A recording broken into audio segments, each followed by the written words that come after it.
रात के अंधेरे में जब डकैत निकलते थे तो उनके साथ चलता था माँ काली का नाम। खून की हर बूंद में भक्ति बसती थी और हर अपराध से पहले होती थी पूजा। आखिर क्यों काली थी हर डकैत की देवी?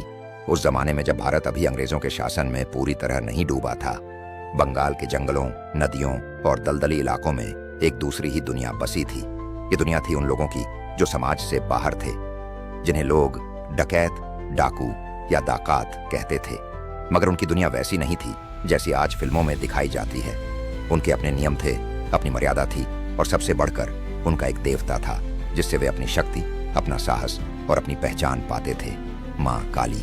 बंगाल के इन डाकुओं का जीवन डर और अंधेरे के बीच बीतता था। रातें उनकी थीं, दिन समाज का था।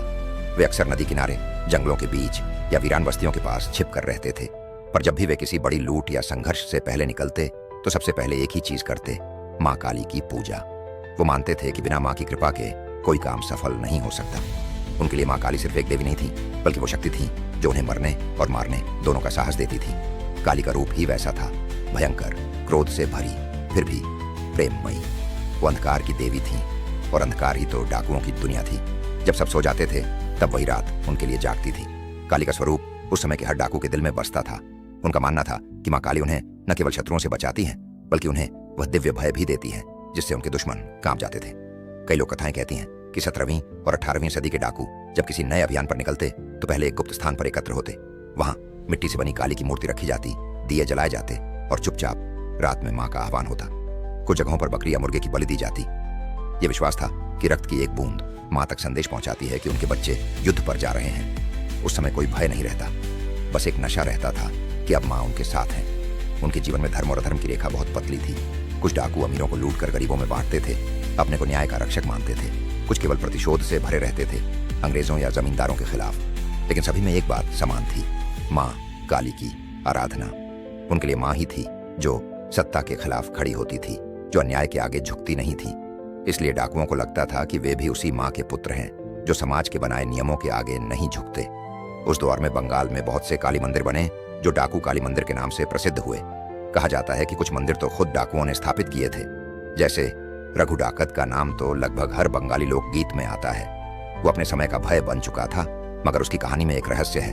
रघु डाकत हर लूट से पहले माँ काली की पूजा करता था। एक बार कहा जाता है कि उसने लूट से पहले माँ से वचन लिया कि अगर आज की रात वो सही सलामत लौट आया तो वह काली के नाम पर एक मंदिर बनाएगा। वह लौटा और उसने सच में एक मंदिर बनवाया। तब से डाकू काली का नाम बंगाल की लोक कथाओं में अमर हो गया। डाकुओं के लिए माँ काली की पूजा सिर्फ शक्ति प्राप्ति नहीं थी, वो एक मानसिक सुरक्षा कवच भी थी। जंगलों में जीने वाले इन लोगों को रोज मौत सामने दिखती थी। पुलिस, सिपाही या राजा के सैनिक किसी भी दिन छापा मार सकते थे, इसलिए वे मानते थे कि माँ का नाम उनके चारों ओर एक अदृश्य कवच बना देता है। इस विश्वास ने उन्हें निडर बना दिया था।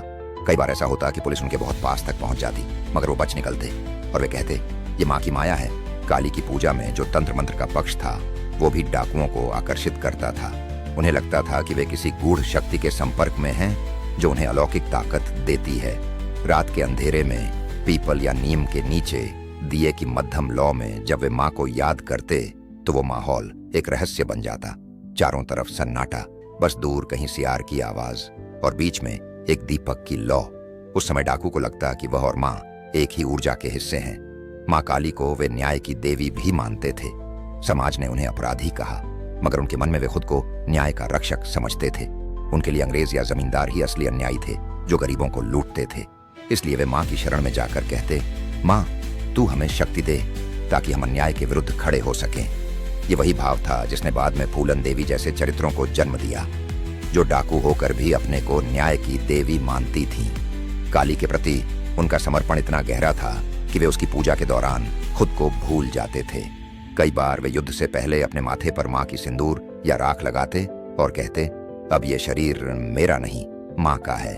इस भावना से वे किसी भी डर से मुक्त हो जाते थे। उनके लिए मृत्यु अब भय नहीं, बल्कि माँ की गोद में लौटने जैसा था। बंगाल के कुछ इलाकों में तो काली पूजा को डाकू काली पूजा कहा जाने लगा। ये पूजा रात में होती थी और इसे आम लोग देखने नहीं जाते थे। कहा जाता है कि पूजा के दौरान डाकू लोग माँ के सामने अपनी पहली लूट का हिस्सा चढ़ाते थे, जो सोना, चांदी या पैसा हो सकता था। उनका विश्वास था कि माँ उस हिस्से को स्वीकार करती है और उन्हें आगे और सफलता देती है। ये एक अंधविश्वास नहीं, बल्कि उनके लिए समर्पण था। जैसे एक सैनिक अपने झंडे को प्रणाम करता है। काली की पूजा और डाकुओं की मानसिकता में एक समानता थी। दोनों ही भय को स्वीकार करते थे, उसे भागते नहीं थे। माँ काली का रूप ही ऐसा था। वो राक्षसों का वध करती थी, अपने हाथों में सिर रखती थी और अपने पैरों तले अहंकार को कुचलती थी। डाकू जब ये देखता तो उसे लगता, माँ भी तो वैसी ही है जैसी हमारी दुनिया। वह भी हिंसा से भरी है, मगर उस हिंसा में एक उद्देश्य है, दुष्ट का विनाश। 17वीं और 18वीं सदी के बंगाल में जब अंग्रेजों की हुकूमत बढ़ी, जमींदारी का शोषण तेज हुआ और आम आदमी का जीवन दूभर हो गया, तब बहुत से लोग मजबूरी में डाकू बने। इन लोगों ने जब देखा कि समाज ने उन्हें त्याग दिया है तो उन्होंने भी समाज से मुंह मोड़ लिया, पर धर्म से नहीं। उन्होंने कहा, अगर समाज ने ठुकराया है तो क्या, माँ ने नहीं। इसलिए माँ काली उनके लिए केवल एक देवी नहीं बल्कि एक सहचर बन गई जो उनकी पीड़ा को समझती थी। कुछ पुरानी कथाएं कहती हैं कि माँ काली खुद रात में उनके सपनों में आती थी। कोई उनसे कहता, आज मत निकलो, और सच में उस रात पुलिस छापा मार देती। कोई कहता, माँ ने कहा है आज विजय होगी, और सच में लूट सफल होती। इन घटनाओं ने उनके मन में माँ के प्रति अटूट विश्वास जगा दिया था। धीरे धीरे काली पूजा उनके जीवन का हिस्सा बन गई। हर नया डाकू जब पहली बार किसी अभियान में शामिल होता तो उससे पहले उसकी दीक्षा होती थी। उस दीक्षा में उसे माँ काली के सामने प्रणाम कराना पड़ता था और शपथ लेनी पड़ती थी कि वो कभी किसी गरीब या निहत्थे पर हाथ नहीं उठाएगा। यानी उनके अपराध में भी एक मर्यादा थी, एक सीमा थी, और ये सब माँ की शरण में रहकर तय होता था। समय बीतता गया, अंग्रेजों का राज्य मजबूत हुआ, जमींदारों का आतंक बढ़ा और धीरे धीरे ये डाकू भी खत्म होने लगे। लेकिन माँ काली की पूजा खत्म नहीं हुई, बल्कि उन डाकुओं की छोड़ी हुई परंपरा आम जनता में घुल गई। आज भी बंगाल में कुछ जगहों पर डाकू काली मंदिर है जहाँ लोग पूजा करते हैं, बिना यह जाने कि इसे कभी जंगलों के उन बहादुर और अपराधी आत्माओं ने आरंभ किया था। कहते हैं कुछ पुरानी रातों में जब अमावस्या होती है और हवाएं गूंजती हैं, तब इन मंदिरों में दीपक अपने आप जल उठते हैं। लोग मानते हैं कि वो वही आत्माएं हैं, पुराने डाकू जो आज भी अपनी माँ के सामने सिर झुकाने लौट आते हैं। इसलिए अगर पूछा जाए कि 17वीं और 18वीं सदी के डाकू माँ काली की पूजा ही क्यों करते थे, तो उत्तर केवल इतना नहीं कि वो भयावह देवी थीं, बल्कि इसलिए कि वे उन्हें समझती थीं। समाज ने जिन लोगों को राक्षस कहा, माँ काली ने उन्हें भी अपना बच्चा कहा।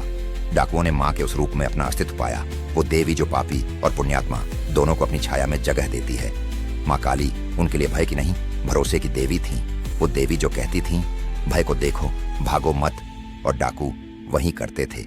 वे डर को पहचानते थे और उसी डर से अपनी ताकत बनाते थे। आज वो डाकू नहीं है, पर उनकी भक्ति की सुगंध अब भी बंगाल की रातों में महसूस होती है। माँ काली की आरती में जब ढोल बजता है और लोग जय माँ काली कहते हैं, तो कहीं ना कहीं वो आवाजें उन्हीं पुरखों की गूंज होती हैं जो जंगलों के अंधेरे में खून और राख के बीच माँ को पुकारा करते थे। माँ, हमारे साथ रहना, हम तेरे बच्चे हैं, तेरी छाया में ही अंधकार में जीने की हिम्मत मिलती है।